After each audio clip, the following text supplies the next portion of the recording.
Bueno, yo también a darle la bienvenida, agradecer al Country por permitirnos abrir este espacio. En esta ocasión tenemos invitados especiales, clientes de Living muy especiales, entonces muchas gracias por acompañarnos. Sin dar pues más preámbulo, quiero contarles, como dijo Catalina, que es nuestra tercera charla de geopolítica. Tratamos de traer contenidos de interés y que sean relevantes, y en esta ocasión pues creemos que el tema de Trump y el nuevo orden mundial está pues perfecto para que lo hablemos. Para este análisis traemos a Juan David, Catalina ya lo presentó. Observemos cuál es su visión sobre este tema y los invito pues a que participen, y si tienen preguntas las podemos hacer al final. Traemos un obsequio, dos libros especiales recomendados por Juan David para que se queden en la charla y participen, porque al final vamos a hacer la entrega de los libros. Entonces nuevamente muchas gracias, y sin más preámbulos le doy la palabra a Juan David.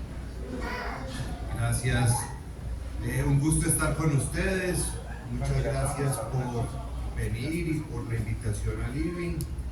Qué bueno pues volver para que tratemos este tema bien actual y bien importante de la geopolítica actual y de lo que viene, porque también la idea es que podamos ver con base en lo que conocemos de esta cuestión lo que puede venir con el nuevo gobierno, la segunda parte de Trump.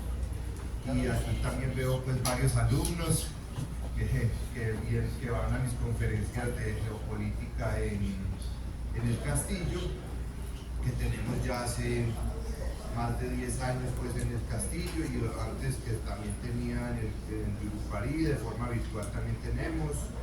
Y si alguien de pronto está interesado, ahorita les damos una hojita para que nos den sus datos y les hablamos del próximo ciclo de conferencias que tendremos para el próximo mes. Bueno, entonces ya les dijeron lo que vamos a tratar es la temática de Trump y el nuevo orden mundial, y como siempre hacemos primero unas referencias bibliográficas, algunas de los que vamos a ver, porque hoy hay rifa, también les puede servir para profundizar y complementar lo que aquí vamos a ver. Entonces, yo he tenido la oportunidad de vivir allá en Estados Unidos y estudiar pues varias veces en la Universidad de Georgetown en Washington en Derecho Económico y Negocios Internacionales, pero es muy particular ese ambiente de la capital de Estados Unidos, porque pues allá es donde se mueven estas cuestiones de la política. Entonces me mantengo en contacto con amigos que viven allá en Nueva York. También tuve la oportunidad de trabajar en el Banco Mundial, en el área encargada de medir la facilidad para hacer negocios en el mundo, el Doing Business. Y tengo otra maestría en Relaciones Internacionales de la Universidad Externado de Colombia, en convenio con Sciences Po de París y Columbia University de Nueva York. Bueno, entonces aquí podrán ver 3 libros que hemos usado en parte para lo que aquí tendremos hoy. Este, que no se consigue muy fácil acá, pero por buscar librerías internacionales sí es más fácil, de un autor español que es Pedro Fernández Barbadillo, y son unas biografías que nos permiten encuadrar los presidentes de Estados Unidos en una visión de como si Estados Unidos tuviera los Césares, los emperadores de esa gran potencia, y ahora pues se llega hasta Donald Trump. Y esto para otro tema, porque vamos a hablar de Trump y el orden mundial. Entonces, para definir qué es el orden mundial, les propongo ese texto tan importante del profesor Henry Kissinger, no solo porque Henry Kissinger pues era profesor de estos temas de relaciones internacionales en la Universidad de Harvard, sino también porque la puso en práctica, pues porque trabajó en eso, no solo como secretario de Estado de Nixon y de Ford, sino como asesor de seguridad nacional también por Nixon, y como una persona pues muy influyente y conocedora de estas cuestiones, y ya veremos incluso planteamientos de él para lo que puede venir, aunque ya falleció hace poco a los 100 años. Y este otro autor, Peter Zeihan, que ha trabajado también en temas de prospectiva, también para ver hacia dónde va el mundo, ese tipo de cosas. Él plantea que estamos en ese cambio de orden mundial. En este libro reciente tiene unas páginas dedicadas a Colombia, por eso se los recomiendo especialmente, porque dice que Colombia es un país con muchos oportunidades en ese cambio de orden mundial que vamos a ver, porque ya está empezando, pero eso se demora un tiempo y pues dice que Colombia, por razones de ubicación, de energía, de recursos, tiene muchas oportunidades, también sus problemas, pero lo plantea como un país que tiene condiciones para ser potencia o por lo menos aumentar su nivel de influencia en los próximos años. Entonces, cuando hablamos de Trump y estas definiciones, nos acercamos a este país, Estados Unidos, que es un nombre, en realidad es un país sin nombre, porque describe una realidad, unos estados que se unieron.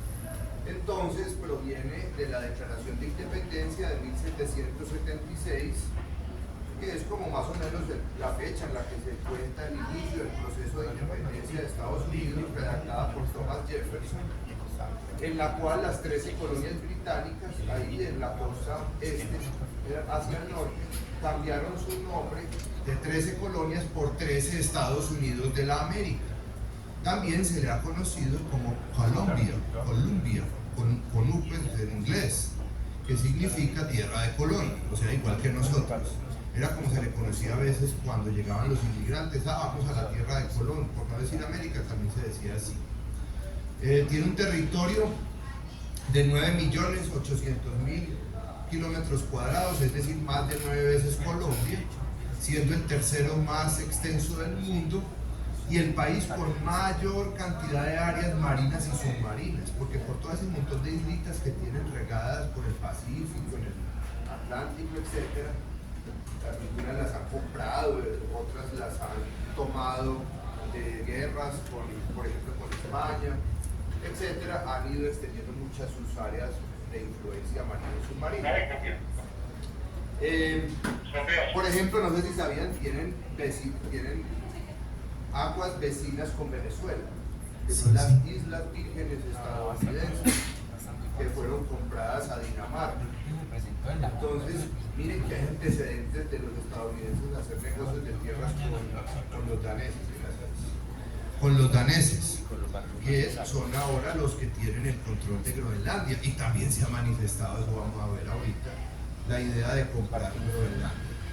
Tiene 50 estados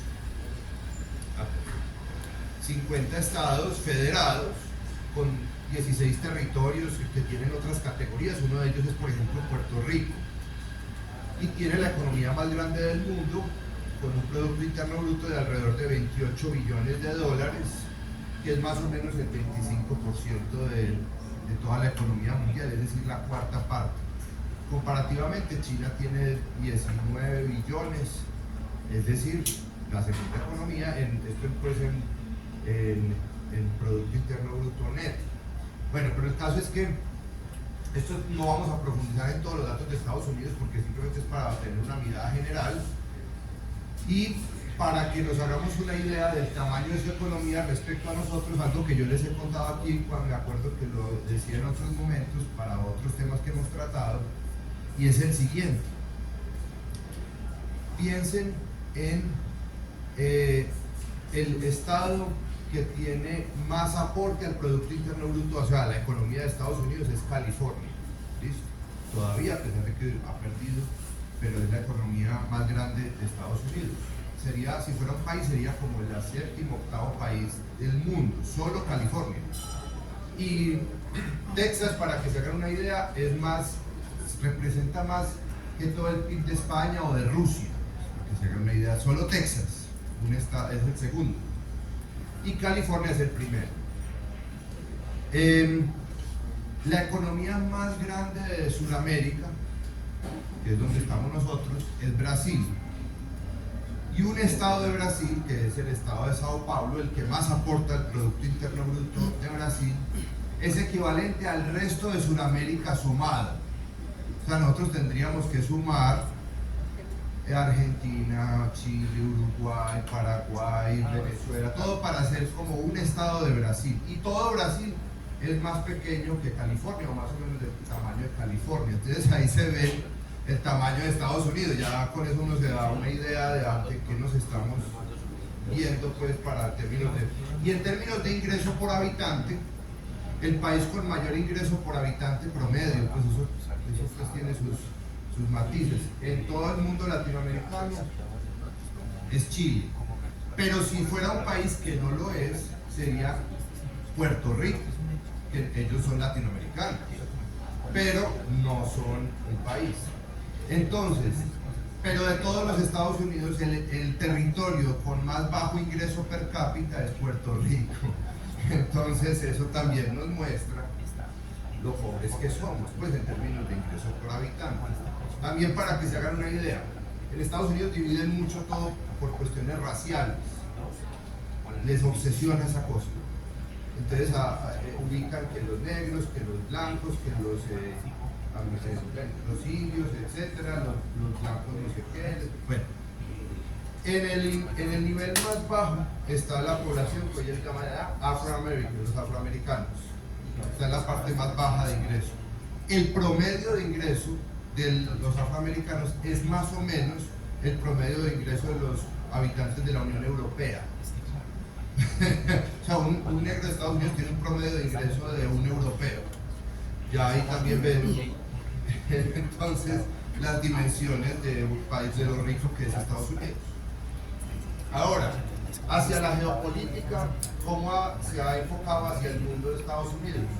Yo les recomiendo, si quieren profundizar más, estos dos libros, uno de un francés, Guy Sorman, que fue él todavía está vivo, periodista muy importante, y viajó pues mucho por Estados Unidos, etc. Entonces tiene ese libro Made in USA para conocer a Estados Unidos, y otro más completo de historia, que a mí lo leí desde niño, imagínense, que se llama Paul Johnson, que es Estados Unidos la historia. Y es muy bueno porque no solo cuenta temas políticos, sino de cultura, de chismes, de cosas. Entonces es muy interesante el libro de Paul Johnson, que ya falleció hace unos años, gran historiador británico que tiene historia de los judíos, historia del cristianismo, etc. Bueno, ¿qué hicieron ellos para irse volviendo en potencia, digamos, en un resumen, desde el siglo XIX? Primero con el presidente James Monroe, que fue el quinto presidente de Estados Unidos. No vamos a contar aquí pues toda la historia, no tenemos tiempo, pero desde el presidente Monroe ellos empezaron a decir América para los americanos. ¿Qué significa eso? No para los estadounidenses, eso después se va a entender así, más o menos, pero al principio no. Al principio era como quien dice América, todo este continente, para los estados independientes de América, y sacar a los europeos de aquí, porque todavía iban quedando los españoles en Cuba, en Puerto Rico, había presencia británica, y todavía hay, ¿cierto? Pero ellos decían, Estados Unidos va a intentar sacarlos a todos o vamos a trabajar juntos para eso. Estados Unidos no era muy poderoso en esa época, cuando dice eso el presidente Monroe.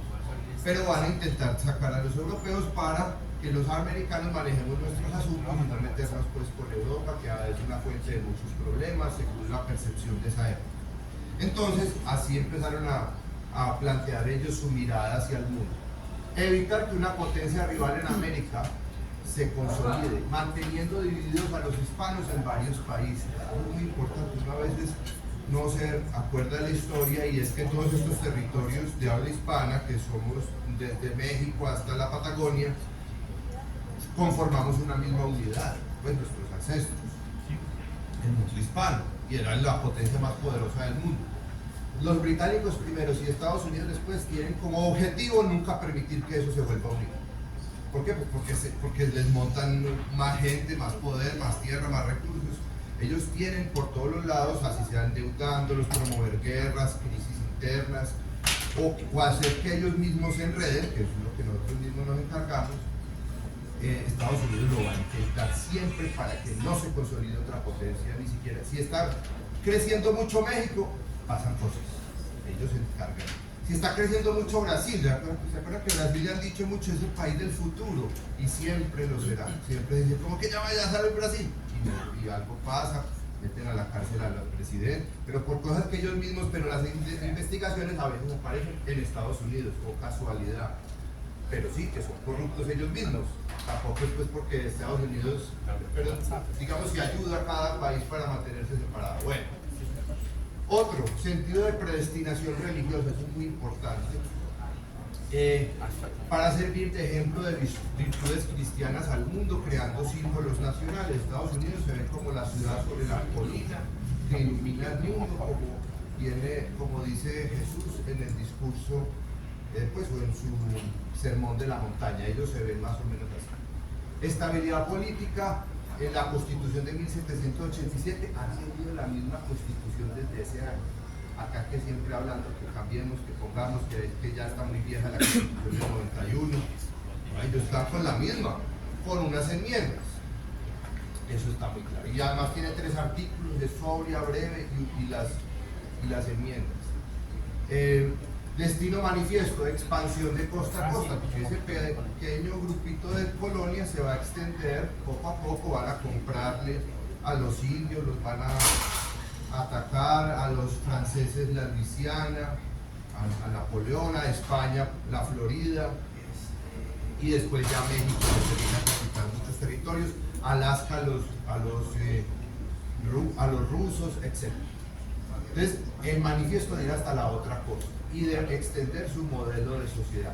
Industria poderosa con intereses mundiales respaldados por el gobierno federal. O sea, el gobierno apoyando a la industria para que se proyecte afuera. Crear una marina mercante y armada capaz de competir con cualquiera. Concentrar su fuerza naval en uno de los 2 océanos. El Atlántico lo escogieron como el punto en el que se iban a concentrar y lo iban a conectar después con el Pacífico, con el canal de Panamá. Ejercer control total sobre el Golfo de México, el Caribe y Hawái. Lograr la unión y el apoyo de las élites y medios de comunicación en el proyecto de ser potencia mundial. Crear conciencia naval es muy importante, saber que tienen los océanos, la importancia de vincularse a los océanos, de aprovecharlos, de poner las ciudades, los puertos, las fábricas ahí. Unir al país con vías, ferrocarriles y una moneda fuerte y estimular la inmigración europea para atraer el mejor talento del mundo y equilibrio entre aislacionismo e internacionalismo. Esos 14 puntos son lo que ellos proyectaron, miren, pero todo desde Mateo 5:14 ellos se visualizan porque en Estados Unidos fue creado por una cantidad de proyectos religiosos, protestantes, puritanos, cuáqueros, presbiterianos, bueno, eso es muy largo decirlo, hasta católicos, Maryland. Bueno, vosotros sois la luz del mundo, una ciudad asentada sobre el monte no puede esconderse. Ellos se ven, o históricamente se han visto como eso, como que van a proyectar su ejemplo sobre los demás. Y a partir de eso, este profesor de Yale hizo un estudio muy interesante. Walter Russell Mead dice que en Estados Unidos se han enfocado hacia el mundo en 4 visiones: la hamiltoniana, la jeffersoniana, la wilsoniana o la jacksoniana. Veremos en cuál está Trump y ya hablaremos de Trump. Pero sepan que estos son 4 personajes, 3 de ellos fueron presidentes. Alexander Hamilton no fue presidente, fue secretario del Tesoro, el primer secretario del Tesoro, que se mató como era normal a veces que pasaba el siglo XIX, en un duelo con el vicepresidente de Estados Unidos, que ya, pero el presidente de Washington ya era el vicepresidente Aaron Burr. Imagínense, el vicepresidente mata a bala y se habían ido a la costa de Nueva Jersey porque ya era ilegal los duelos en la otra parte. Pero bueno, entonces este es Alexander Hamilton. Alexander Hamilton es muy importante para Estados Unidos. Se llama Alexander Hamilton y está en el billete, que es un billete creo que de $10. Está Alexander Hamilton, muy importante. Fue él tenía la idea de que Estados Unidos no podía ser tan disperso. Estados Unidos tenía que unirse en un centro y Washington y crear un ejército. Estados Unidos no tenía ejército, era solamente para sacar a los ingleses. Y bueno, el general Washington también es otro personaje muy importante porque Washington, a diferencia de Bolívar nuestro, era un personaje no era tan buen militar, pero era muy buena persona, era y inspiraba mucha autoridad. Era un tipo como de 2 metros, de pelo rojo, y llegaba pues a todas partes y todo el mundo pues se callaba, pues, porque era un señor que inspiraba autoridad sin dientes, porque se los tumbó comiendo unos maní por allá. Bueno, el caso es que, sí, y uno puede ir a la casa a Mount Vernon, la casa de Washington, y eran los dientes de madera de Washington. Bueno, y este era su secretario del Tesoro. Entonces Estados Unidos debe aliarse con sus grandes empresas privadas para defender y promover sus intereses, sus propiedades en el exterior, porque esto crea prosperidad y le otorga poder e influencia.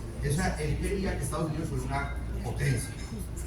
En el interior de Estados Unidos debe promover el modelo económico mixto y en el exterior uno más libre.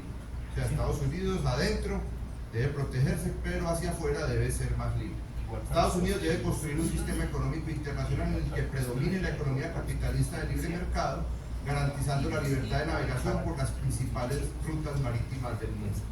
Esta visión defiende la existencia de un gobierno federal fuerte, o sea, central, manteniendo el orden favorable a los intereses de Estados Unidos. Otra visión es la de totalmente opuesta, y era el enemigo de Hamilton. Era Thomas Jefferson, otro padre fundador de Estados Unidos, los Founding Fathers.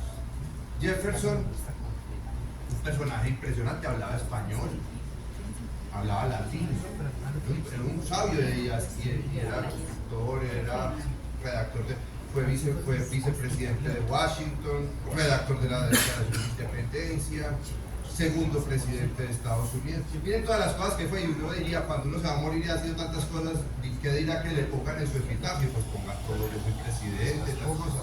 Y él dijo, no, que en su epitafio le pongan, fue redactor de la Declaración de Derechos del Estado de Virginia, que es el primer estado de Estados Unidos. Se llama así en honor a la reina virgen, a la reina Isabel I. Redactor de la Declaración de Derechos del Estado de Virginia y fundador de la Universidad de Virginia. Y está ahí, en la Universidad de Virginia, y también es un buen paseo ir a la casa de él, está en Monticello, que es la casa de él. Sí era muy rico, y bueno, y tiene también unas historias con Adams. Les recomiendo el que quiera ver más de estos temas en HBO, el que tenga HBO, pueden buscar la serie Adams, que fue el segundo presidente, este fue el tercero, el segundo presidente, que se llama Adams, y ahí ven toda la historia de estos personajes. Es muy interesante como, por ejemplo, Adams y él se murieron el mismo día, el 4 de julio, que es el día de la independencia. Se murieron los dos al mismo tiempo y se mandaban cartas. Bueno, una cosa que es muy interesante. Bueno, pero él ¿qué piensa? Que Estados Unidos tiene la responsabilidad moral de la defensa y la expansión de los valores de la libertad, del imperio de la ley, de la propiedad privada, pero no mediante la fuerza, por todo el mundo, sino mediante el ejemplo y el comercio, siempre como la ciudad sobre la colina. Esa visión desconfía del gobierno federal grande y fuerte porque lo ve como una amenaza para la libertad. Entonces dice, el gobierno no puede crecer tanto ni apoyar a las empresas y no tenemos que volvernos industriales, sino un país bucólico de granjeros. Era así como él veía pues, a Estados Unidos. Otro es el presidente Woodrow Wilson, que fue el presidente durante la Primera Guerra Mundial, y él era un profesor, él era doctorado, ¿sabes? Doctor en ciencias políticas. Muy peligroso eso de ser profesores en la política. El caso es que el modelo del idealismo que Estados Unidos tiene, ahí sí que como heredera de la tradición misionera protestante, que era muy intensamente protestante, de los primeros colonos estadounidenses, cree firmemente que Estados Unidos tiene la obligación moral de intervenir en el mundo, diplomática y militarmente, para promover la libertad, la democracia y los derechos humanos.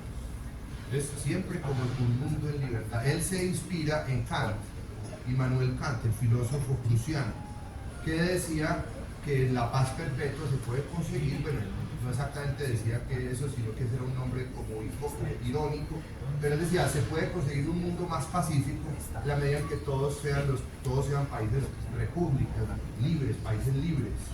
Entonces él de ahí tomó la idea de crear una liga de países para la paz, que todas fueran libres y democráticas. Y él va a llevar esos puntos a la conferencia de Versalles en 1919 en París, en el Salón de los Espejos, pues en Versalles, a las afueras de París, y él lleva esos puntos y de ahí nace la Sociedad de Naciones y de ahí después las Naciones Unidas, después de que fracasa. Entonces miren que ha sido alguien muy influyente.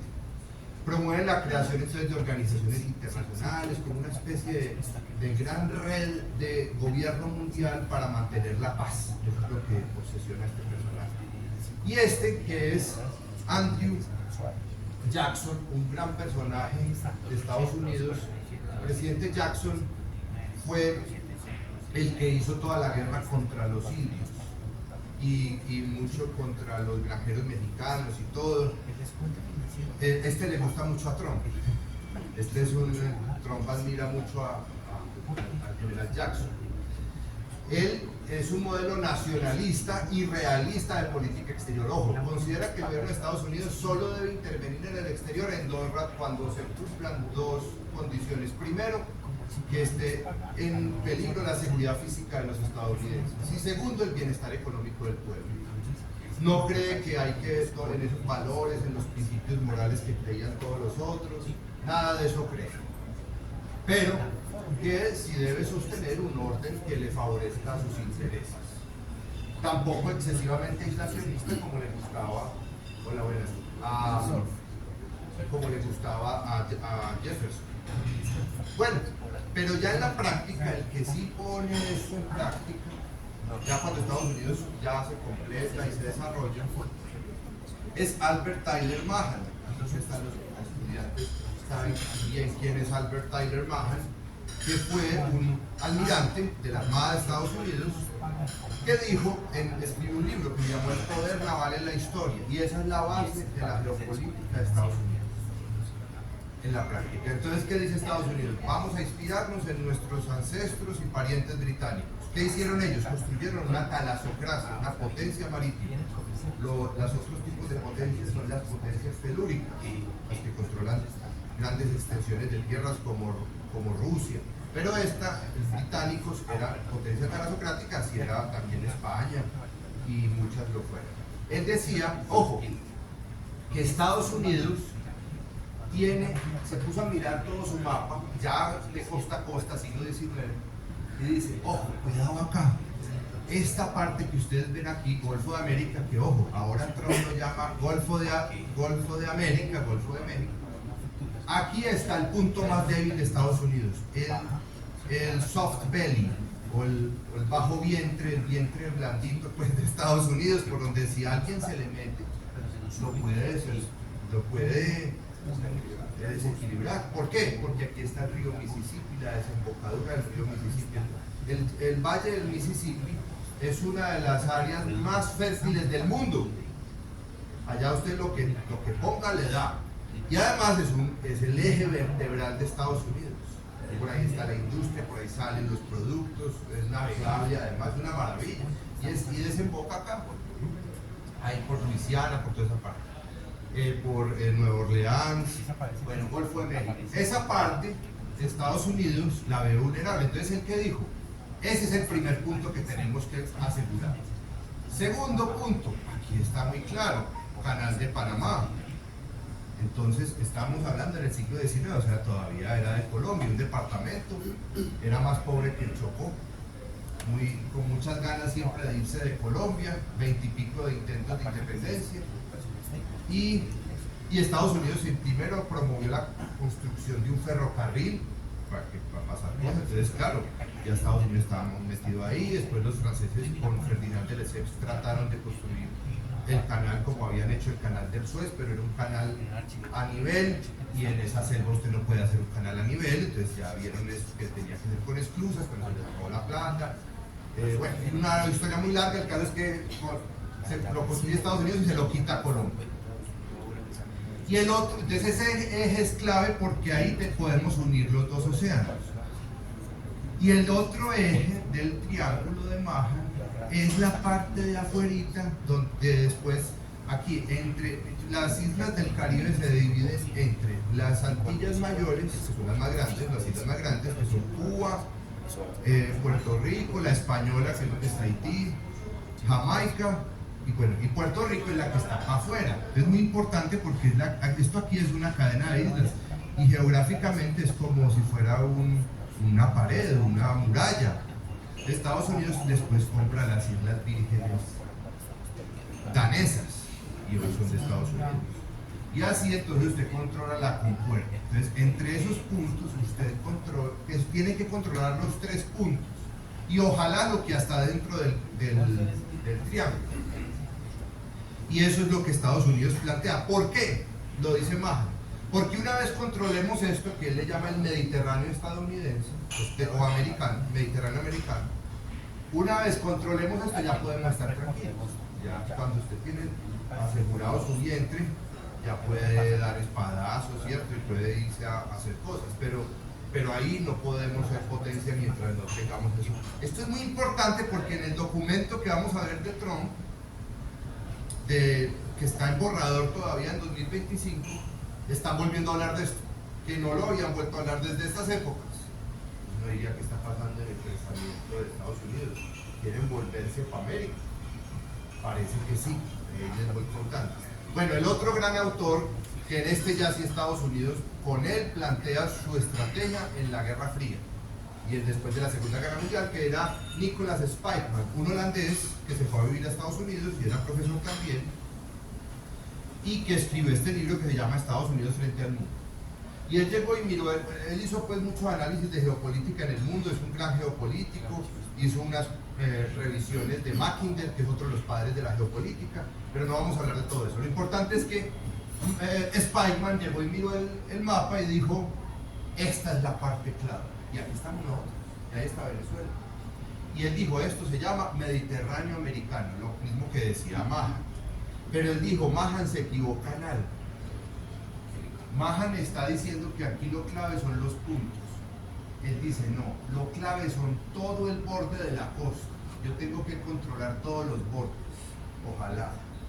Es lo que él llama el anillo continental, ¿cierto? Entonces, ese anillo continental caribeño lo tiene que controlar Estados Unidos. ¿Y eso qué significa? Costas de tierra. Tiene que estar asegurado, pues no necesariamente es territorio de Estados Unidos, sino controlado por ellos, lo que llama el Rimland caribeño. ¿Listo? ¿Y eso qué significa? Evitar que se meta una potencia hostil, rival, enemiga en Estados Unidos. ¿Eso quién lo empieza a poner en práctica? Este señor, Theodore Roosevelt. Fue el primer presidente Roosevelt, pues lo mataron al presidente McKinley, y él lo sucedió, era republicano. Ustedes han visto, pues me acuerdo, todos aquí nos tocó cuando fue presidente Álvaro Uribe. ¿Se acuerdan que era un señor muy activo, para que trabajar y que no dormía y que despertaba a todo el mundo y que, cierto? Bueno, este señor era 3 veces más activo que Uribe. Peleaba con osos, pues para que te hagan una idea, siendo bajito incluso. Bueno, con unas condiciones que tampoco tengo tiempo, pero el caso es que él desarrolló, porque viajaba mucho, le gustaba la cacería, vino al Amazonas, fue por muchas partes, fue a África, y en África escuchó una cosa que le encantó para la geopolítica, y es que hable pasito, señor, y lleve un gran garrote, así llegará lejos, porque puede salirle una bestia, y dijo, qué maravilla eso para la geopolítica, hay que hablar, esto está lleno de bestias. Y él veía todos estos países más o menos como medio bestias, él era un tipo muy particular. El caso es que él revisa la doctrina Monroe, América para los americanos, y dice, esa doctrina, con base en esos autores que él decía, le falta una cosita, es América para los estadounidenses, ahí sí, se llama el corolario Roosevelt. ¿Y eso qué significa? Cuando en un país, sobre todo el Caribe, haya un problema, me voy a meter. Entonces se metieron no sé cuántas veces en Cuba, no sé cuántas veces en Haití, en República Dominicana, cambiaron presidentes, etcétera, etcétera, ayudar a las empresas, la United Fruit Company y cosas pues que ustedes de pronto conocen. Muy bien, entonces ahí ya tenemos las visiones de Estados Unidos, su visión hacia el mundo, y ahora vamos a ver el personaje que nos interesa. Primero hay que tratar de clasificar, a ver si él está en qué categoría. Yo les recomiendo estas 3 publicaciones para profundizarlo, pero uno es el dirigente. El dirigente es el que ocupa un cargo de mando.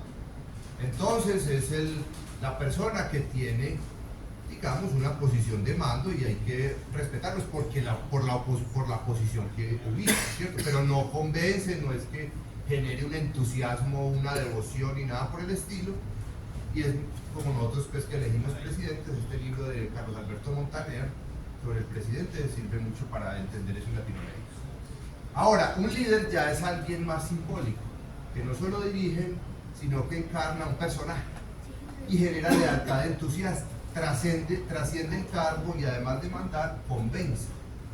Y eso lo trata muy bien aquí Henry Kissinger, un libro reciente, es que antes de morir a los 99 años publicaba libros el señor Kissinger, y este sobre el liderazgo, que habla de los perfiles de varios personajes que conoció, del mismo Winston Churchill, de Konrad Adenauer, de la señora Thatcher, etc. Y héroes ya es un nivel todavía más extremo, que se lo da la historia y es casi pues una persona sobrehumana y se crea un culto respecto a la persona. Ahí también Paul Johnson tiene este librito sobre eso. ¿Qué será Trump? No sabemos todavía, porque falta a ver si se le va a dar el veredicto de que sea un héroe o se queda en un líder o no trasciende mucho y se queda como dirigente. Su nombre es Donald John Trump o Donald J. Trump. Nació el 14 de junio de 1946, o sea, es un baby boomer.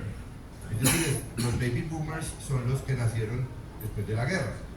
Que después de la guerra llegó los que estaban en la guerra y se pusieron a tener muchos hijos, y es la generación de esos años, ¿cierto? Los inmediatamente posteriores. Él viene de ahí, su padre es Fred Trump, que incluso el apellido es distinto, termina con H, es de origen alemán, y su mamá, Mary Ann MacLeod. Ese nombre ya con ese apellido sabemos que es escocés, ¿cierto? Eso, todos son Mac. ¿Cierto? Entonces él es una mezcla de alemán con escocés. Es por el lado paterno, alemán. Muy bien, hermanos. Bueno, y ese alemán, pero alemán del sur de Alemania, de origen católico, solo que después se convirtió el abuelo, creo que fue el abuelo, se convirtió al protestantismo.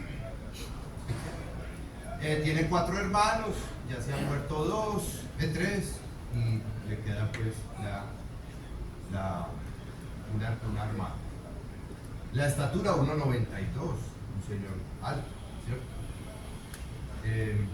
Religión cristiano protestante presbiteriano, que es la religión de la mayoría de los escoceses.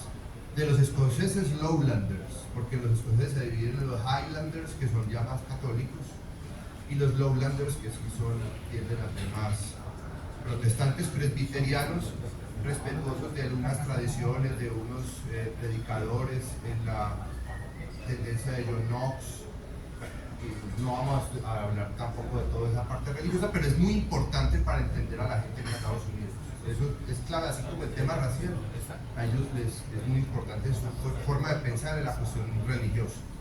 Es licenciado en Economía de Wharton School, de la Universidad de Pensilvania. Eso es una universidad de élite, o sea, ahí va la gente muy rica y a estudiar para manejar empresas grandes, ¿cierto? O sea, es una universidad. Wharton School es UPenn, es como se conoce allá. Él fue a estudiar allá. Su papá era en Nueva York. Los cargos ustedes conocen: empresario inmobiliario, figura mediática, presidente 45 y 47 de Estados Unidos. Su cónyuge Melania Naus, que ya sabemos que viene de Eslovenia. Matrimonios con Ivanka Seychikova, fallecida, es la mamá de la mayor parte de sus hijos. Marla Maples, que son 2 divorcios, y tiene 5 hijos: Donald Jr., Ivanka, Eric, Tiffany, Bart. Patrimonio, $5.000 millones se calcula a un señor muy rico. O sea, multiplicó mucho la fortuna del papá, que ya era grande, pero el papá era un personaje ya de origen más humilde en sus inicios. Y él en el libro, después vamos, Art of a Deal, habla del caso de su hijo. Bueno, fue demócrata hasta el 87, o sea, el partido que hoy se le opone. La política es dinámica y allá también, ¿cierto? El republicano entre el 87 y el 99, después se metió a un partidito que se llama Partido Reformista y ahí montó una candidatura presidencial, pero esa candidatura no tuvo éxito y entonces él se retiró, ni siquiera pues alcanzó a llegar hasta el final. entre el 99 y el 2001 volvió a ser demócrata, independiente y después republicano. Bueno, esta es la familia, miren, sus abuelos de la familia Trump, que son los que primero llegaron a Estados Unidos, es decir, desciende de inmigrantes, nieto de inmigrantes, el señor Trump. Y aquí pues sus hermanos. Y acá sus dos matrimonios pues ya que se acabaron y la señora Melania. Y los hijos que tiene, ¿cierto? Todos estos son los hijos y nietos, tiene 7 nietos, el señor Trump. Pero pues no vamos a hablar de sus detalles, sino para ir a la geopolítica, que es lo que nos interesa. ¿Y cómo se metió a la política? Este tipo, ¿cómo se metió a la política? Yo aquí me lo resumo en 3 fases. Primera fase, y ahí pueden ver una película, todo esto toca pues profundizarlo porque pues no alcanzamos a ver todos los detalles, que se llama El Aprendiz, que he estudiado yo sobre la película, tiene exageraciones como casi todas las películas para que sean más buenas, ¿cierto? Pero en general parece ser que es precisa, en general. Hay cosas que la exageran, la ponen contra él, salió precisamente antes de la campaña para hacerlo quedar mal, pero en la generalidad está bien basada pues, en los hechos. Y ahí más que El Aprendiz, que es como se va a llamar su programa de reality años después, pero así se llama esta película, que la pueden encontrar, no me acuerdo en cuál plataforma, creo que es Amazon o Google, bueno, no me acuerdo.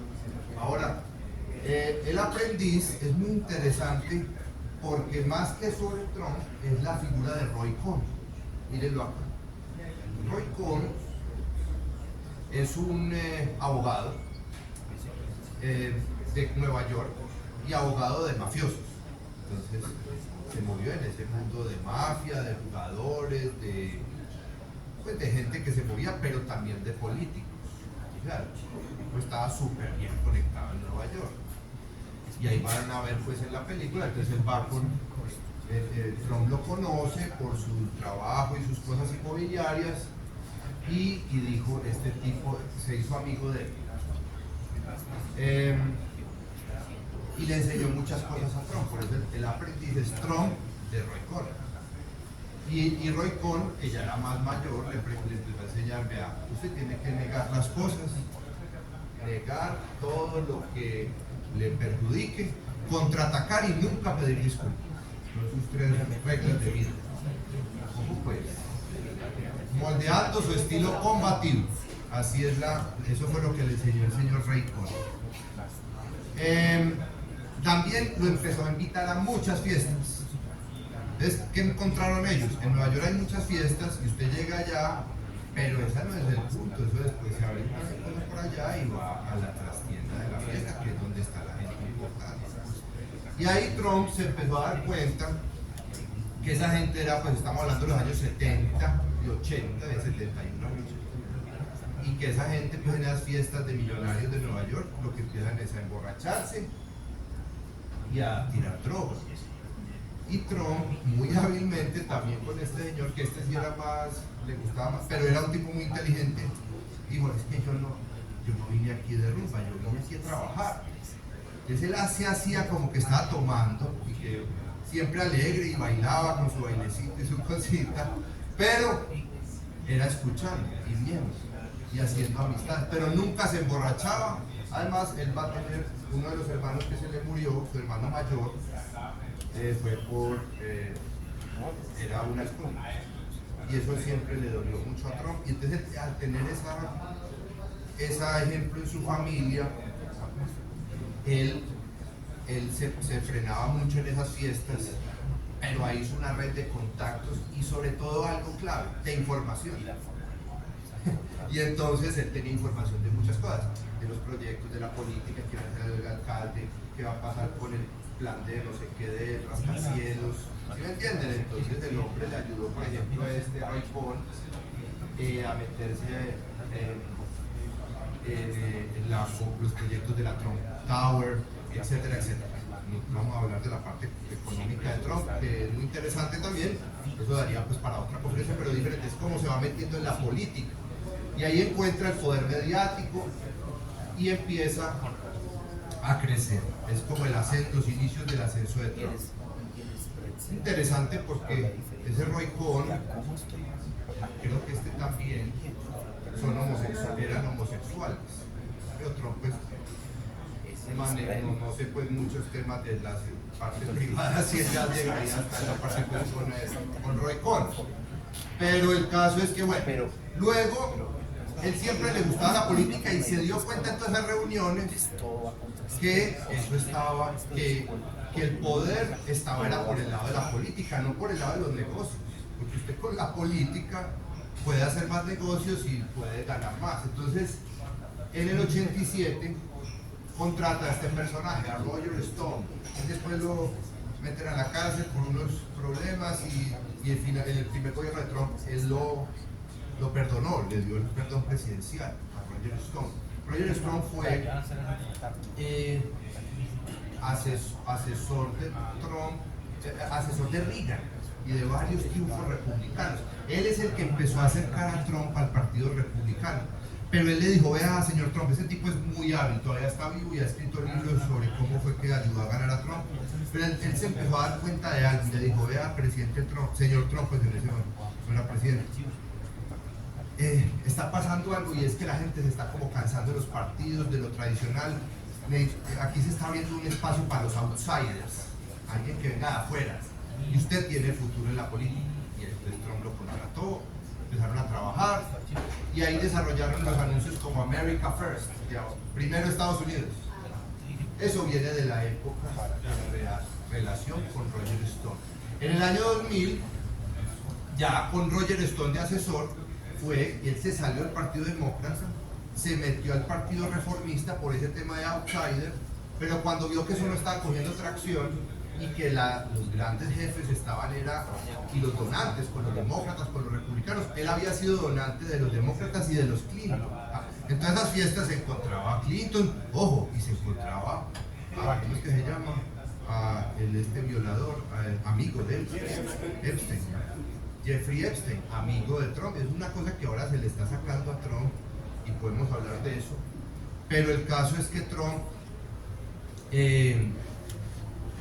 vio que eso no iba y entonces se salió y empezó a armar como su grupo dentro del Partido Republicano. Y cuando en el Partido Republicano, después de Bush, ya gana Obama en la presidencia, y se le gana a McCain, que Trump lo detestaba, pero Trump detestaba más a Obama, y entonces a él se empezó a hacer notar por dos cosas. Una, por todo ese cuestionamiento que le hizo al acta de nacimiento de Obama, ¿se acuerdan de esa época? Y también porque se metió en el programa, que fue un éxito, El Aprendiz, que es como esos de Shark Tank, pues de los empresarios, y él era pues el más... y estás despedido, you are fired, y él le encanta porque él se metió en el personaje y él es un gran actor. La política es un gran espectáculo, ¿no? Y ahí no es el que más sepa ni es el que mejor actor sea. Entonces en 2010 se unió con este otro personaje. Este es el que ya sí lo va a llevar a la presidencia. Después va a pelear con él porque Trump es un tipo muy conflictivo, y el otro también, Steve Bannon.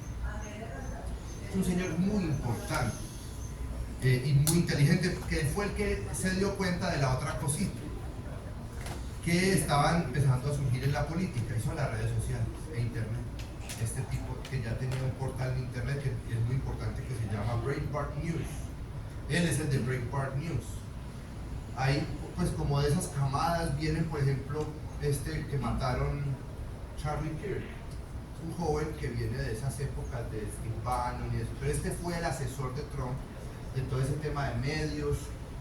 Tenemos que meternos, ya Trump todo el mundo lo conocía en Estados Unidos porque salía en las revistas, en esto, porque era millonario, porque era muy extravagante, porque pues, por sus escándalos, no sé qué, porque compró el New York Plaza, porque salió Mi Pobre Angelito, porque en todas las cosas estaba Trump.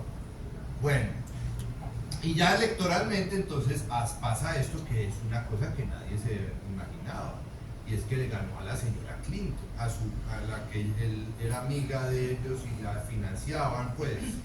Y miren, pues, aunque ganó Clinton en votos, 65 millones contra 62, Trump ganó el colegio electoral, que es lo que ustedes ven en rojo, y por eso ganó la presidencia, porque ya no gana el que más votos tenga, sino el que más votos del colegio electoral tenga. En el 2020 ganó Biden, aunque Trump dice que no perdió, porque acuérdense que ¿cuál fue el principio que le enseñó Ray Conn? Nunca acepte que se equivocó ni que perdió, usted es un ganador, así haya perdido. Es cierto, usted tiene que creerse el cuento.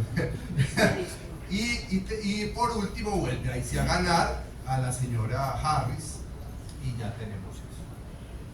¿Cómo fue ese primer gobierno de Trump? Hacia grandes rasgos, grandes cuestiones. La economía, reducción de impuestos y reducción de regulaciones. Bajó los impuestos corporativos a las empresas del 35 al 21%. Pero luego vino un crecimiento del empleo también muy importante, pero eso se bajó mucho por la pandemia. Pero estaba el desempleo en niveles históricos de bajos, 3.5. O sea, pero ya después llegó pues la pandemia y todo se fue al carajo. Y no lo manejó bien. Luego la inmigración, que se acuerdan, The Wall, pues eso era también pura estrategia populista. Era como darle algo tangible a la gente. Usted no puede darle solo ideas, sino cosas tangibles. Y por eso fue. No la terminó, pero siempre con una visión de tolerancia cero, etc. Miren cómo bajaba el desempleo, producción industrial. Esto es Obama, Trump, y el Producto Interno Bruto.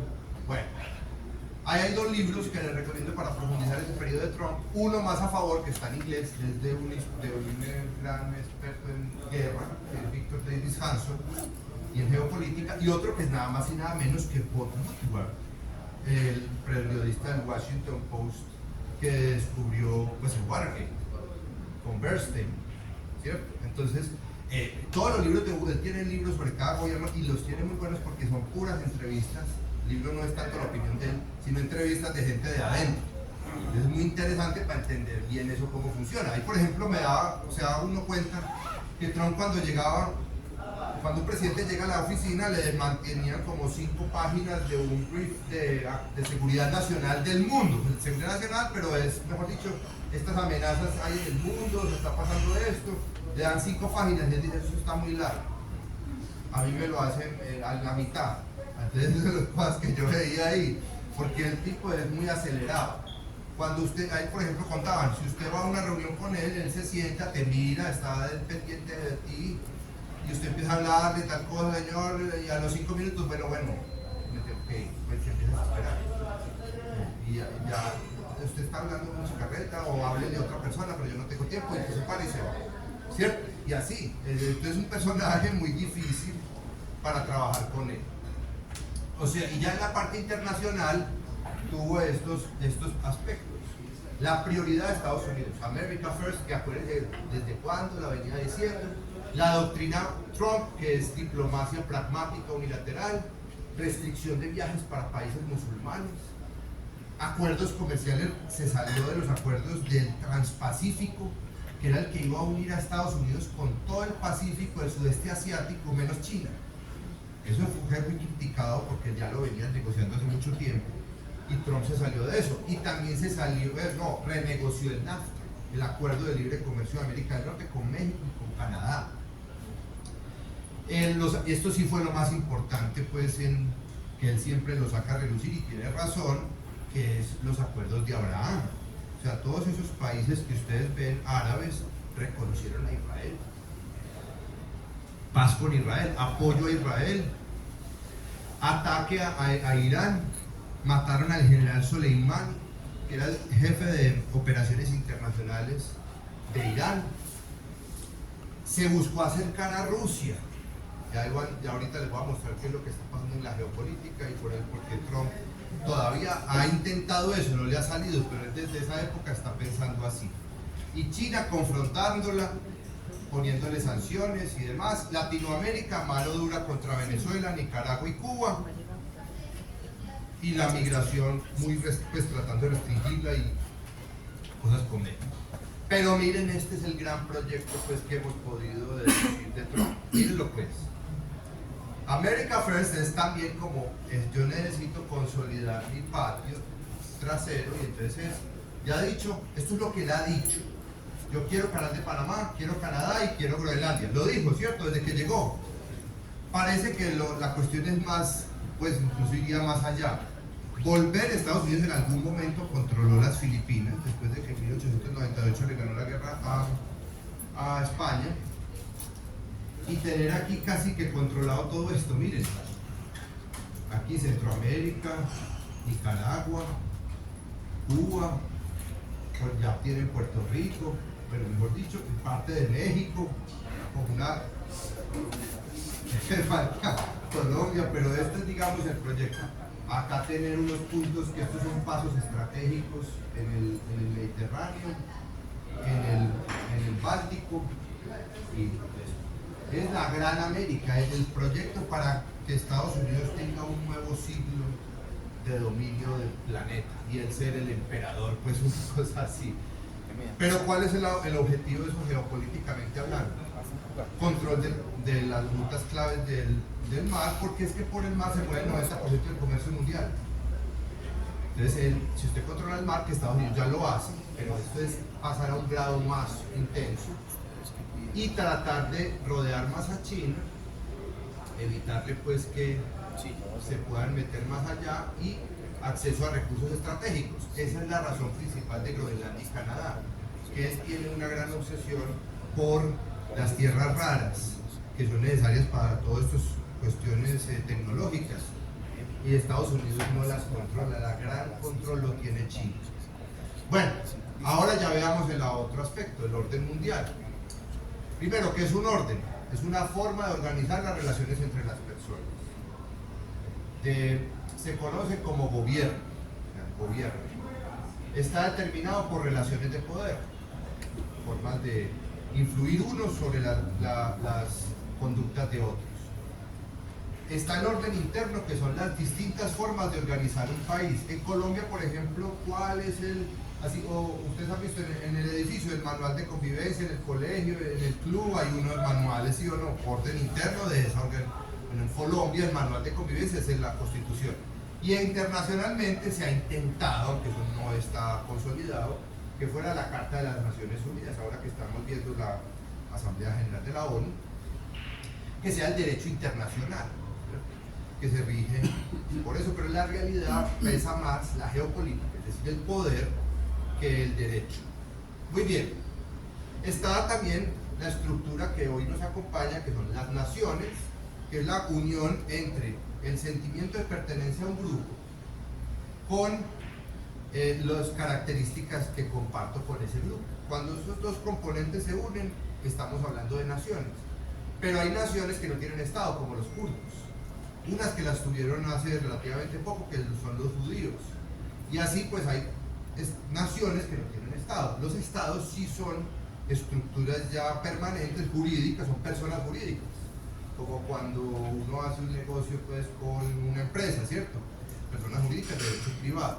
Los estados son las personas jurídicas de derecho público, pueden contraer obligaciones y ejercer derechos. Los estados, entonces en el mundo hay 193 estados y 206 si contamos los que no están dentro de Naciones Unidas, como Taiwán, como Somalilandia o como Kosovo, entre otros. Dentro de esos 193 están las potencias, o sea, los que más ejercen poder o influencia sobre todos los demás. ¿Cuántas potencias hay en el mundo? Más o menos 50, de distintos grados. Colombia es potencia es considerado potencia media, no, pero es potencia media baja, ¿cierto? Sí. Y Estados Unidos, pero solo hay dos superpotencias, ya vamos a ver cuáles. Estados Unidos y China, que son las que más ejercen poder en el mundo. ¿Cuáles son las claves de ese poder? Primero, la ubicación, la dirección en la que estás. Estados Unidos ahí tiene una gran ventaja. Si ustedes se ponen a ver el mapa, China, por ejemplo, está con Rusia al lado, con la India abajo, con Japón a un lado, con Corea al otro. ¿Sí me entiendes? O sea, están ahí como en una balacera en un ascensor. En cambio Estados Unidos está tranquilo allá en el desierto, con el otro lado, la ubicación es importante y con buenos recursos. Segundo, la estabilidad. Pues, Estados Unidos, aunque eso está cambiando, ya veremos, ahora hay muchas tensiones, pero Estados Unidos ha tenido la misma constitución, no ha tenido golpes de Estado. Es una cosa importante, ¿no? Ha tenido dictaduras, aunque muchos dicen que la de Lincoln pudo haber sido, le dieron muchos poderes, que estaban en la guerra civil. Pero bueno, económicamente también, producir riqueza, reducir la escasez. Estados Unidos, pues ya vimos la riqueza. Capacidades militares. No podemos pues, hacer un repaso de cada una porque es muy largo, pero sí podemos ver que Estados Unidos tiene la mayor capacidad militar del mundo. No en todos los aspectos, pero sí en términos generales, y tienen esa mayor capacidad por tierra, mar, aire, espacio y ciberespacio. Tecnología, también la mayor cantidad de las tecnologías, desarrollo científico-tecnológico, influencia cultural, es lo que se llama el soft power, el poder sutil del entretenimiento. Entonces vemos o no vemos películas de Estados Unidos, vemos o no vemos series, vemos o no vemos ropa y cosas y parques de diversiones y videojuegos, y pues piensen en todas esas cosas. Todo eso es cultura popular, todo eso es poder, ¿cierto? La música, que eso es muy vulgar, que no sé qué, pues sí, pero influye y le gusta a la gente, en todas partes. ¿Los chinos tienen ese poder? No. Espionaje e inteligencia, eso sí que es importante, un poco olvidado. La capacidad de yo saber en qué están los otros, mis enemigos, mis rivales, la CIA, todo eso. Y lo más importante de todo, sin lo cual todo lo demás pasa a un segundo plano. Eso lo explica bien el profesor Pedro Baños, militar retirado en España. La voluntad de liderazgo, las ganas de mandar. Si usted no tiene ganas de mandar, todo lo otro, puede usted tener muchas tropas, misiles, bombas atómicas, pero eso es lo que le ha pasado a los europeos, ya no quieren mandar, ¿cierto? Entonces, el que no quiere mandar, ¿qué le pasa? Lo mandan, ¿sí o no? Entonces, eso es. Hay tres niveles de formas de usar el poder. Uno, el poder duro, el hard power, la fuerza, la amenaza de la fuerza, o lo económico. El poder suave, el soft power, que les digo, la influencia, la diplomacia, convencer a la gente. Esto lo explica otro profesor de Harvard, Joseph Nye, que se llama así, el poder suave. Y el poder inteligente es la mezcla de los dos anteriores, porque eso es saber cuándo usar el fuerte, el garrote y la zanahoria, ¿sí me entienden? Entonces es el smart power. Ahora, estos sí son los niveles de poder. Miren, China en muchos aspectos ya está casi igualando a Estados Unidos.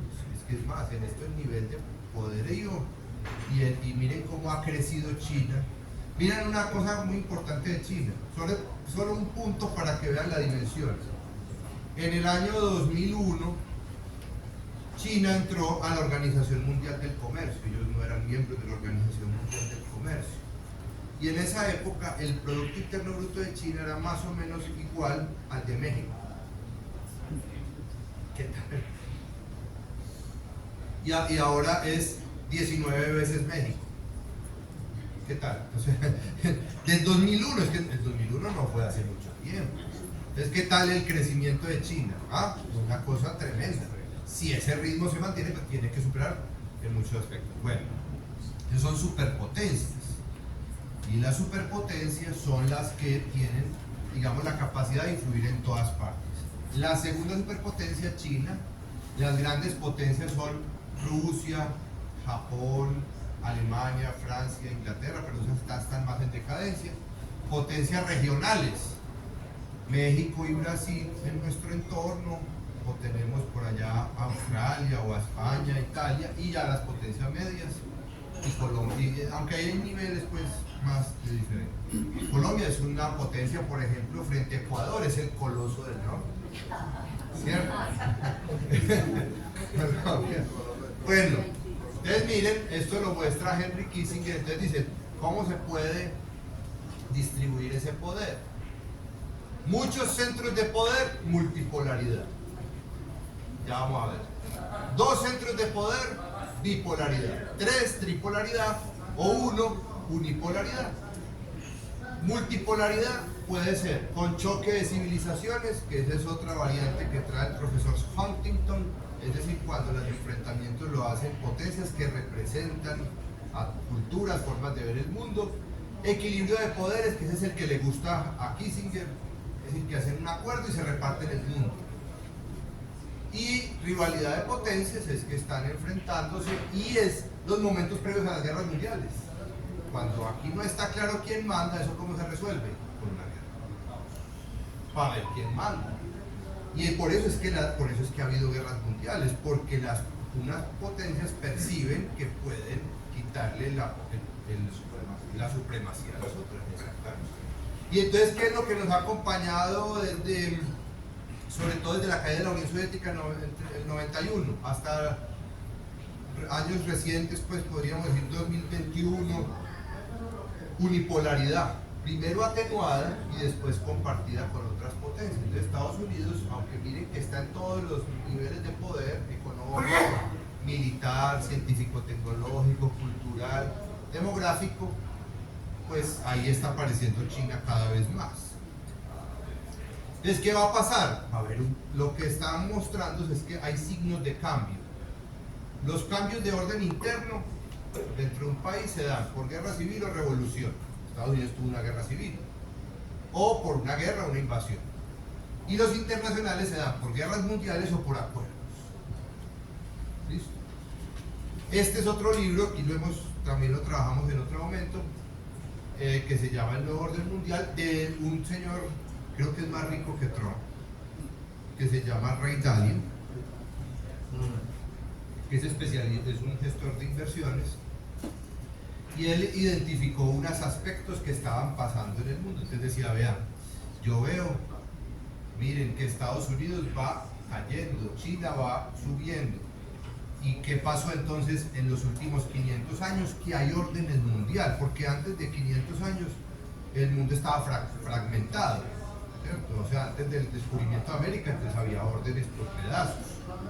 Ya el mundo se integró gracias a España, que fue la primera gran potencia de esas épocas, ¿cierto?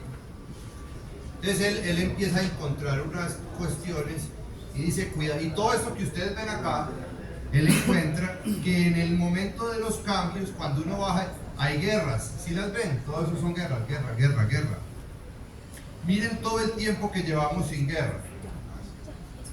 Y él identifica que una de las razones es el excesivo poder de Estados Unidos. Que pues ¿quién se va a meter en una guerra con él? Entonces eso ha traído paz. Hemos podido vivir unos tiempos mundiales de relativa paz entre potencias. No entre paisitos, pues, y eso, que eso puede pasar, ¿cierto? Estados Unidos y la Guerra Fría, hubo muchas guerras, pero la Guerra Fría en grande. Otros dicen, no, lo que los restringió en la Guerra Fría fue las bombas atómicas. Porque es que hay la destrucción mutua asegurada. Usted me destruye y yo también lo destruyo. Entonces no nos destruimos. Y eso tiene su sentido. Entonces mucha gente dice, de las guerras, las bombas nucleares traen paz y son muy buenas, todo el mundo debería tener bombas nucleares. Hay artículos que sepan que hablan así. Bueno, entonces miren ahí, como para que lo visualicen, solamente Estados Unidos y China, el último orden que fue el de los británicos y los holandeses más atrás.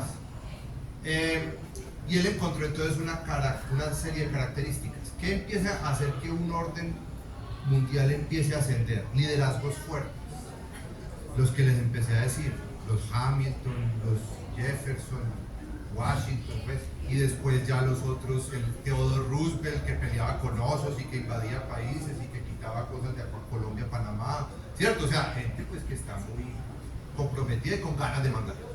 Inventiva, educación, cultura fuerte, buena asignación de los recursos escasos, buena competitividad, y eso todo se va a traducir en que usted se enriquece, se vuelve rico, pues porque todo esto va a llevar a que usted se enriquezca.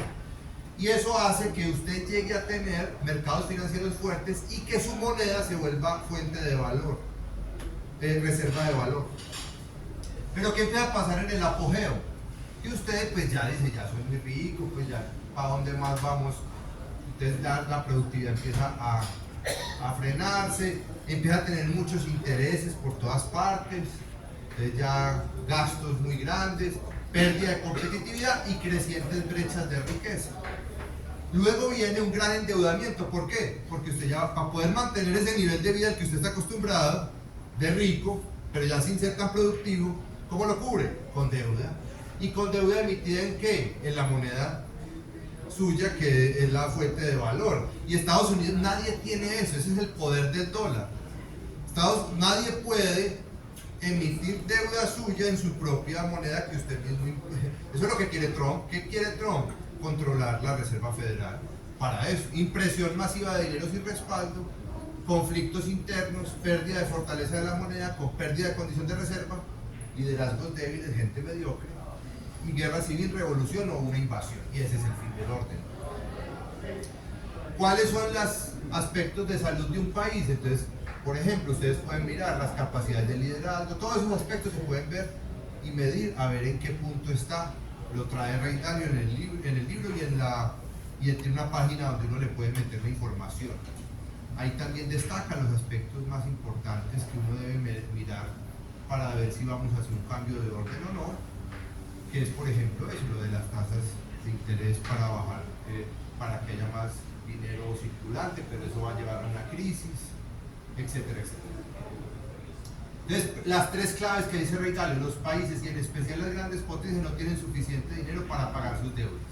Emergen conflictos internos en las grandes potencias debido a amplias y crecientes diferencias de riqueza y de valores, crecientes conflictos externos, y empieza a pasar este fenómeno. Una potencia cae y otra sube. Y ya les voy a mostrar qué es lo que nos enseña la historia en esos escenarios. Con eso vamos a terminar. Entonces, ¿cuáles pueden ser los escenarios? Primero, el equilibrio de poderes. Es algún tipo de reparto del mundo, pero digamos en el que todos se sientan satisfechos, ¿cierto? Eso es lo que dice el primer escenario. Ahorita lo vamos a ver.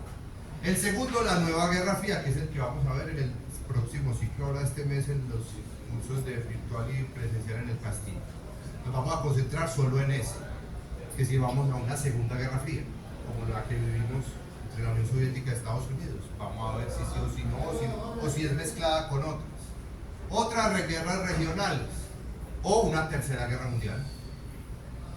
Escenarios para que eso pase. Entonces, el equilibrio de poderes, les cuento, es el que promueve, hay indicios de que Trump quiere irse hacia allá, un reparto del mundo, o sea, sentarse a una reunión, pero antes de repartirse usted te tiene que mostrar fuerte y tiene que asegurar la mayor cantidad de fichas que pueda. Entonces, por eso ustedes están viendo muchos movimientos ahora, porque probablemente van para allá. Eso es muy peligroso, porque eso ha pasado también en los momentos previos a las guerras mundiales. Cuando hay un problema en la negociación y hay un tipo muy grosero y se para y hay una cosa, ¿sí me entienden? Ay, Dios mío, entonces eso no es lo mismo que se ponga uno bravo en un negocio, ¿no? Esto es el mundo, son vidas, ahí estamos, nos están jugando pues a nosotros, para que sepan del tamaño. Entonces, bueno, también se puede llegar a hacer repartos después de una guerra mundial, normalmente, después de una guerra que se hizo en Yalta, en Potsdam y finalmente en la conferencia de San Francisco, repartirse el mundo. Y entonces hubo unas reuniones en Yalta, y entonces Stalin en una servilleta con Churchill puso esto, que me quedo con Europa del Este, y el otro decía, pero no, y en una comida, como parece, estaban repartiendo países. ¿Cómo es la historia? Cuando usted no está invitado a la comida, entonces porque usted parte del menú. Y a Colombia no lo están invitando. Es que es más, ni están invitando a Europa, para que sepan pues. ¿Qué está pasando con Europa? Ni siquiera no la están invitando. Y a Ucrania tampoco. Europa sí dice, no, pero déjeme entrar, pero espérese. Y a ver, ¿y usted con qué viene aquí? Tienen plata. Queremos tener armas. Entonces téngalas, compre, le está diciendo Trump estos días, cómpreme armas. ¿Usted quiere armas? Cómpremelas. Invierta seguridad, suba al 6% y yo se las vendo. Y ustedes resuelvan eso. ¿Quieren armas? Yo se las vendo. Entonces, esa es la cuestión que está pasando ahí. Temor a una guerra mundial, que esta puede ser la que está pasando ahora. Por miedo a una guerra, digo, no. Hagamos un acuerdo y nos repartimos eso.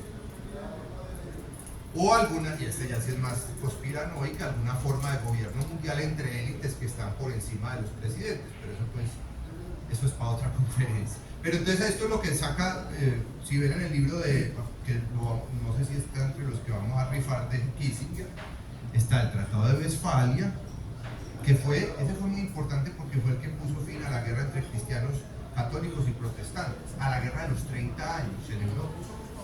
Y fue una guerra, fue un tratado, ahí nacieron los estados nacionales. La idea de un estado es europeo. El Tratado de Utrecht, que también fue muy importante porque puso fin a esas guerras de sucesión española. Y no vamos a contar pues la guerra, el Congreso de Viena, que puso fin, y ese la admira mucho Kissinger, es el que puso fin a las guerras napoleónicas. Y ahí estaba con el sistema Metternich. Metternich fue el ministro de Exteriores del Imperio Austríaco, y estaba Talleyrand, el ministro francés. Imagínense, Talleyrand, que había estado con la monarquía, después contra la monarquía, después con Napoleón y después contra Napoleón. Ese sí es un igual que Fouché. Fouché y Talleyrand decía a Napoleón, para describirlo, son unos pedazos de excremento envueltos en una media de seda. A ver, me parece.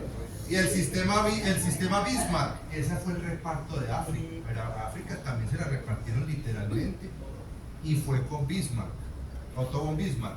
El Tratado de Versalles, después de la Primera Guerra Mundial, y ahí entró Estados Unidos con Wilson, el que vimos. O el Tratado de San Francisco, después de las reuniones que ya había habido entre los aliados. Entonces, este es un escenario muy probable. Sí, Iván. Porque están en Grisecito, Bolivia, Paraguay, Uruguay, solamente. Porque pues esto es de un periódico español, ¿cierto? Entonces, y el caso es que lo que yo entendí cuando leí el artículo es que estos son lugares que todavía no están decididos, ¿sabes? Que se van a ir repartiendo en la medida en que van negociando. Entonces, por ejemplo, Cuba es que está haciendo Trump, todo esto para mí. ¿Cómo así que Cuba? ¿Cómo así que Venezuela? Todo esto es mío, ¿cierto? Y Colombia, y entonces por lo tanto Petros y cosas aquí no me sirven para el orden que viene, porque necesito gente que me obedezcan todo. Yo no tengo problemas, y ni me genere problemas, ni narcotráfico, ni migrantes, ni cosas, porque yo lo que necesito es traerme las fábricas de China para acá.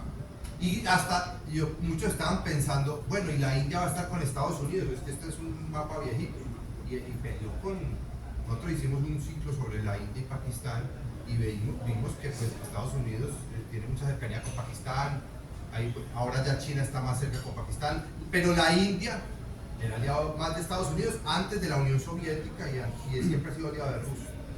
Pero ahora Trump lo está tratando muy duro, le suben los aranceles más del 50%, porque le compran el petróleo a Rusia, y porque Trump quiere presionar a Rusia para que haga el acuerdo de Ucrania, y no le está copiando. Entonces, bueno, estos son temas que van viendo. Entonces, esta es otra, que es la posible nueva Guerra Fría, y es que hay unos acuerdos explícitos y implícitos. Entonces, explícito, nos quedamos unas partes rojas para Rusia, China y su eje, y otras partes de azules. Pero ¿qué pasa? Todas las azules están llenas de puntos rojos. ¿Qué es eso? Pues mucha presencia de la potencia opuesta, y creciente potencia. Pero eso puede llevar a que haya guerras. Entonces se tienen que definir muy bien en la negociación quién se queda con qué. Eso es muy horrible decirlo, pero es que así va a funcionar. O va a tener que haber guerritas, nunca guerras a nivel mayor, guerritas para resolver esos problemas que no se han definido, o golpes de estado, o bombardeos, o cosas así. El crecimiento que les venía mostrando de China, eso lo trae el Atlantic Council.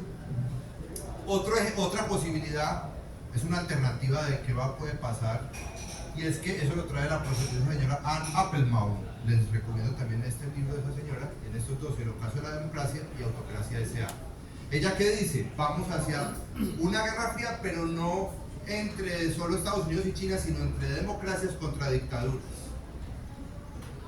y las dictaduras se ayudan entre sí. Y las democracias se van a ir ayudando entre sí, estos en el eje de la OTAN y ellos en el eje de la Organización de Cooperación de Shanghái. Bueno, esa es la otra versión que hay. Pues que ha dicho Petro, por ejemplo, que yo quiero estar en ese club, en el club de las autocracias SA, ¿cierto? En el de las dictaduras, porque está adoptando posiciones con él y alejándose de este eje que está Israel, que está Estados Unidos, que está Europa, etc. Bueno, guerras regionales también es otro escenario, y es que se vayan prendiendo guerras. India, Pakistán, dos potencias nucleares. En Corea, el norte nuclear, el sur no. Medio Oriente, ahí sí que hay un polvorín. Europa del Este ya está prendida con Ucrania, pero el conflicto de Europa del Este y de Ucrania, para que ustedes lo entiendan, es el conflicto por esto, entre los dos mares, por el istmo, el gran istmo europeo, el Báltico al Mar Negro. Toda esa franja la quieren controlar o Europa o Rusia. ¿Por qué? O la OTAN. Pero ¿cuál es la razón de fondo? Por ahí han entrado todas las invasiones a Rusia. Eso es una planicie. Ustedes ven los montes Cárpatos y arriba de los Cárpatos eso es plano. Desde Alemania hasta Moscú. Usted puede seguir derecho, eso es todo plano. Entonces usted tiene que tratar de control, porque por ahí entró Hitler, por ahí entró Napoleón. Napoleón llegó hasta Moscú, se tomó Moscú. Y era a pie, exacto. Ahora ya son con divisiones. Y Hitler, bueno, también dentro todo. Y el mar del sur de China, ese es el más peligroso de todos. El mar del sur de China es donde está Taiwán.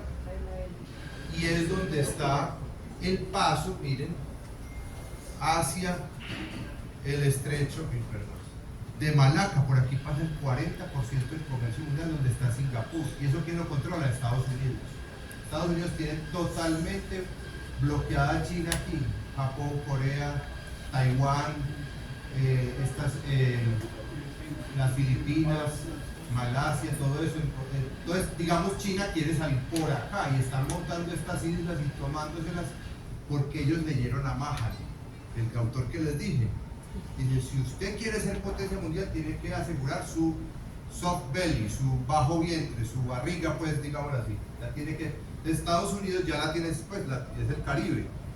¿Y cuál es el soft belly de China? El mar del sur de China. Esto. Y ellos no lo tienen asegurado, porque ahí está Taiwán y ahí están aliados de Estados Unidos. Entonces, si me dicen, tienen que tratar de bloquearlo. Entonces, es altamente probable que lo van a tratar de buscar. Entonces, ¿cómo puede pasar una guerra mundial? Ahí hay son novelas. Esa de Ken Follett nunca habla sobre precisamente una guerra mundial, él ya había hablado de las otras guerras.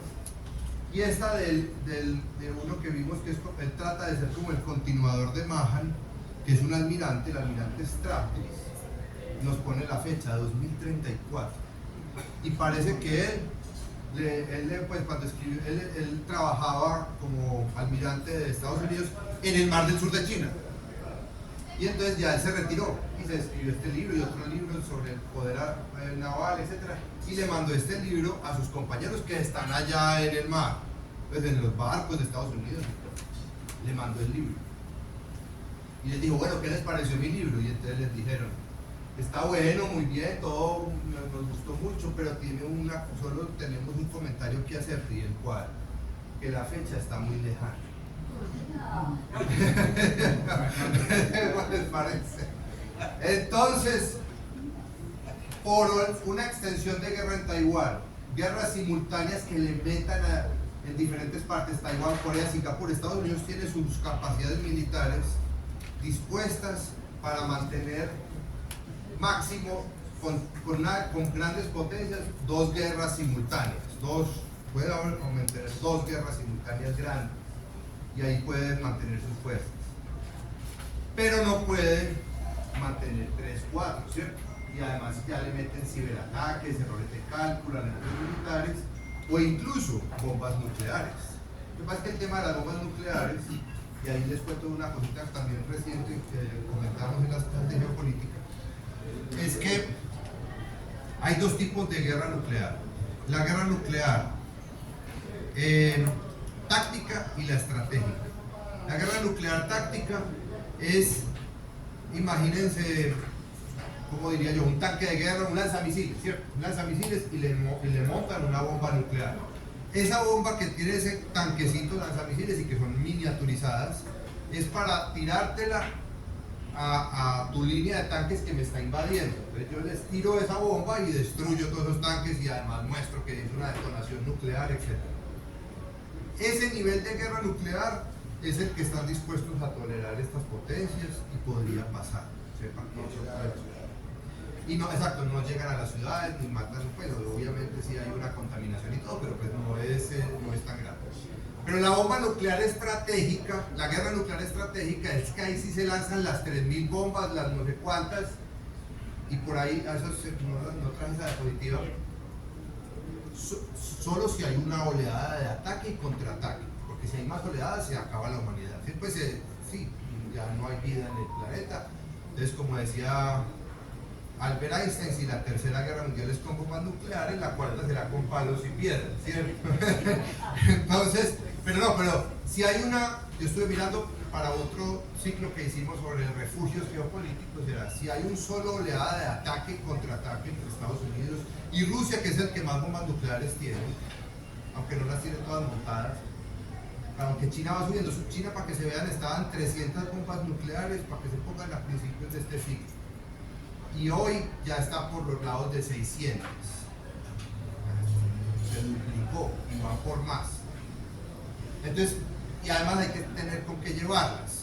Y Rusia ha avanzado mucho en eso porque tiene los misiles hipersónicos, así que van varias veces la velocidad, más de 10 veces la velocidad del sonido, Mach 10, una cosa pues impresionante. Pero bueno, el caso es que con ese ataque y contraataque se acabaría toda la vida en el planeta, menos por aquí. La Nueva Zelanda, Tasmania y aquí en la Patagonia. Es decir, si nos llegan a decir, oh, guerra nuclear, cojamos para Argentina, podemos. Imagínense el taco de carro saliendo para allá. Ustedes no le digan a mucha gente, pues. ¿Cierto? Pero bueno, el caso es que eso solo en ese caso de una guerra nuclear estratégica, pero esa no es razonable. La única forma, y ¿saben por qué? Miren, esto es otra cosa que vimos también en otro ciclo sobre las bombas nucleares. Usted tiene no solo que tener todas las capacidades, los aviones, porque hay aviones que las llevan, ¿cierto? Tienen todo eso dispuesto, y submarinos y todo eso, y ellos las tienen, sino también no hacerle creer al otro que usted nunca las va a usar. Porque si el otro dice, este es un bobo que nunca la va a usar, entonces yo puedo metérmele, invadirle y quitarle cosas porque sé que nunca las va a usar. Entonces todos ellos han desarrollado una cosa que se llama, y lo explica muy bien Kissinger y también Nixon, y Trump se ha trabajado mucho en eso, es la teoría del lobo. Usted tiene que dar medio la impresión de que usted está un poquito loco. Porque si la gente dice usted es muy racional, no la va a tirar porque usted no quiere que todo el mundo se acabe, ¿sí o no? Usted tiene que dar la impresión de este tipo como que... Entonces Trump, por ejemplo, me acuerdo en el primer gobierno, ahora no ha vuelto a decir eso, le decía a los de Corea, no me acuerdo quién decía, yo tengo un botón rojo y grande, muy grande, y me gustaría hundirlo, y no sé qué, métase conmigo y verás, ¿sí? Entonces es como creando, se llama la disuasión nuclear. Usted tiene que crearle miedo al otro. Entonces, pero eso todo funciona siempre y cuando estemos con gente racional. Los ayatolas iraníes, ¿por qué es tan peligroso los ayatolas iraníes? Porque ellos, muchos dicen, este es un fanático religioso que no le importaría quedar en átomos volando, pero y se va para donde Alá y demás. ¿Sí me entienden? Entonces, ahí ya la disuasión es más complicada. Pero bueno, entonces muchas gracias. Y no sé si tienen preguntas.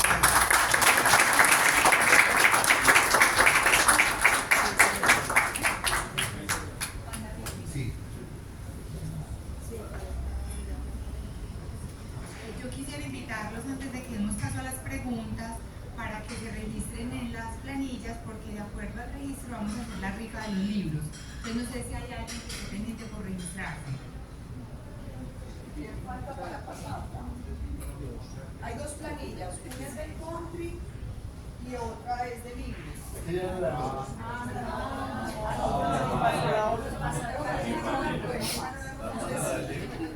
Por aquí mientras que vamos, van haciendo las preguntas y faltan todas ustedes. Ya lo estamos pasando también para mirar de pronto.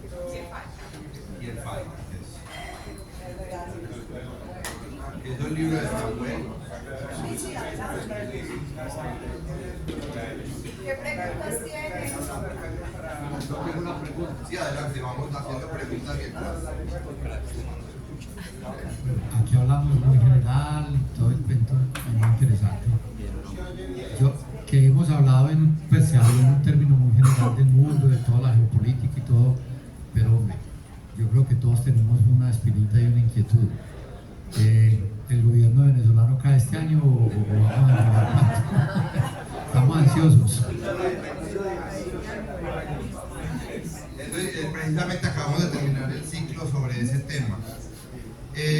Entonces bueno, volviendo a Trump, la nueva estrategia de seguridad nacional, que es un borrador, todavía no está oficializado, dicen, y por eso nos sirve todo esto general, dice que es la primera prioridad de Estados Unidos ya no es China, y todos los anteriores presidentes, el mismo Trump, con Obama, Biden, habían dicho en los documentos de seguridad nacional, primer punto China, segundo, Rusia, y así, van poniendo como las prioridades.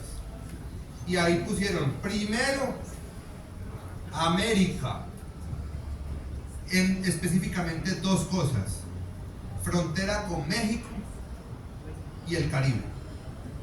Eso dice ahí. Por dos razones. Entonces dice, por cuestiones de droga, porque Estados Unidos está en un problema interno tremendo de salud pública por el fentanilo y en general pues toda la droga, de la cual he estado viendo que Estados Unidos tiene más o menos 9 millones de consumidores de cocaína, y la cocaína es 90% originada en Colombia. Entonces, ¿qué pasa? La respuesta es temas prioritarios, droga e inmigración. Y para esos dos temas se van a concentrar, y dice también el documento, es un documento que, como les digo, todavía no es oficial, pero lo están trabajando. ¿Y saben que para dónde va? Para replegarse, van a empezar a sacar tropas sobre todo de Europa del Este, hasta dijeron que del Báltico, y por eso han pasado aviones rusos tanteando entonces a ver qué pasa por Polonia, si van a quitar. Entonces, y dice que se va a traer todas esas tropas para acá, y que quiere estabilizar el Pacífico, el Caribe, es decir, es todo lo que vimos del Triángulo de Magellan para recuperar control sobre el Canal de Panamá, las islas del Caribe y eso. Entonces, en ese sentido, si eso es verdad, ahí ya respondo a tu pregunta, se aumentan mucho las probabilidades de que lo que está pasando en Venezuela no es solo una demostración de fuerza, una amenaza y demás, sino que es porque va como una prioridad para Estados Unidos, y porque también la intención que se ve en todo eso es que Estados Unidos quiere negociar el mundo, y no pueden dejar esos cabos sueltos cuando empiece ya la negociación. Entonces Venezuela la tienen que asegurar, y por lo tanto tienen que sacar a Maduro. Entonces mi hipótesis, puede estar equivocado, es que Maduro sale antes de diciembre. Ahora, dentro de qué es salir, ahí ya hay muchas opciones. No creo que vaya a haber invasión de boots on the ground, pues no va a haber botas sobre el terreno, pero sí va a haber algún tipo de acuerdo con el régimen actual, con los militares, porque hay que contar con los militares, o un bombardeo para llevar eso a lo que se conoce en geopolítica como el momento Alepo. El momento Alepo se inspira en lo que le pasó a Bashar al-Assad, un amigo de Chávez y de esa gente, en Siria. ¿Qué pasó en el momento Alepo? Es como un momento en el que por unas poquitas acciones se desmorona un castillo de naipes, es decir, lo soplan. Entonces ellos a Trump le han dicho, ¿quién se lo ha dicho? Marco Rubio, que es el que más nivel tiene, pero también Christopher Landau. Otra cosa también para que entiendan mucho las dos diferencias entre el primer Trump y el segundo Trump, pues el primer gobierno y el segundo. Es que el primer gobierno de Trump, él se apoyó en gente de carrera, porque él dijo, yo necesito, pues aquí hay gente que han trabajado toda la vida en el Pentágono, generales y no sé qué, y de la CIA, y entonces se trajo a esa gente y arreglen las cosas con las órdenes que yo les doy. Pero eso todo se le enredaba, después le pasaban cosas que no quería y él se desesperaba, peleaba con ellos y los cambiaba, antes no había orden. Y él lo atribuye, ya vieron cómo es la personalidad de él, a que lo estaban boicoteando y saboteando. Entonces, él dice que se trajo a los amigos. ¿Ustedes saben quién es el que negocia con Putin? Un amigo personal de Trump, que es negociador de lotes inmobiliarios y de edificios en Nueva York. Ese es el que está negociando el Medio Oriente y Rusia. Y entonces se trajo a Christopher Landau, que ese es el que vino al entierro de Miguel Uribe, ¿lo vieron?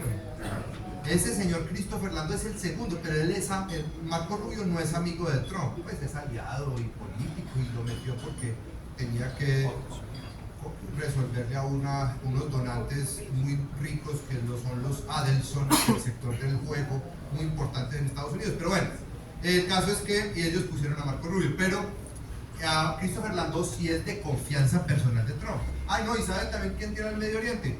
A su yerno, a Jared Kushner. O sea, él dice, yo para los temas clave que yo necesito voy a poner amigo mío o familiar mío.